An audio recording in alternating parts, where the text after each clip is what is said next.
Hi മച്ചാമാരെ, ഇപ്പോൾ എൻ്റെ കയ്യിലുള്ളത് സാംസങ് A13 എന്ന് പറഞ്ഞ മോഡലാണ്. 4G model. ഇതിൻ്റെ 5G മോഡലുണ്ട്. നമ്മുടെ കയ്യിലുള്ളത് 4G മോഡലാണ്. അപ്പോൾ ഇവിടെ കാണാൻ പറ്റും ഞങ്ങൾക്ക് ഡിസ്പ്ലേ പകുതി പൊട്ടി, അപ്പോൾ ബ്ലാക്ക് ആയിപ്പോയി. ഇപ്പോൾ ഡിസ്പ്ലേ മാറാനാണ് കൊണ്ടുവന്നത്. ഈ മോഡൽ എന്ന് പറഞ്ഞാൽ ഡിസ്പ്ലേ മാറുന്നത് വളരെ വളരെ വളരെ സിമ്പിളാണ്. ഈസി ആയിട്ട് ഡിസ്പ്ലേ മാറാം.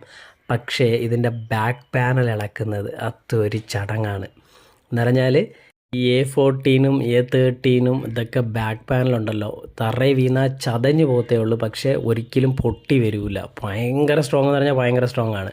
അപ്പോൾ ഈ A13 A14 ഒക്കെ ഇളക്കിയിട്ടുള്ളവർക്ക് അത് കറക്റ്റായിട്ട് മനസ്സിലാവും എത്ര പാടാണ് ഇത് ഇളക്കിയെടുക്കാനെന്നുള്ളത്. കിടിലൻ എന്ന് പറഞ്ഞാൽ കിടിലൻ ബാക്ക് പാനലാണ് മച്ചാനെ, ഒരു രക്ഷയില്ല. തറയിൽ വീണാൽ പോലും പൊട്ടൂല ഈ ബാക്ക് പാനൽ. അപ്പോൾ എന്തായാലും ഫുൾ വീഡിയോയിൽ ഇത് ഇളക്കുന്നത് ഫുള്ളായിട്ട് ഞാൻ ഇട്ട് കാണിക്കാം. എല്ലാവരും കാണിക്കുന്ന പോലെ സിമ്പിളായിട്ട് ഇതാണ്ട് തൊട്ട ഉടനെ ഇളകി വന്നു അങ്ങനെയൊന്നുമല്ല മച്ചാനെ, ഇതിൻ്റെ യഥാർത്ഥത്തിൽ പാടുപെട്ട് തന്നെ ഇളക്കേണ്ടി വരും. എന്തായാലും ഫുൾ വീഡിയോയിൽ കാണാം. ബൈ.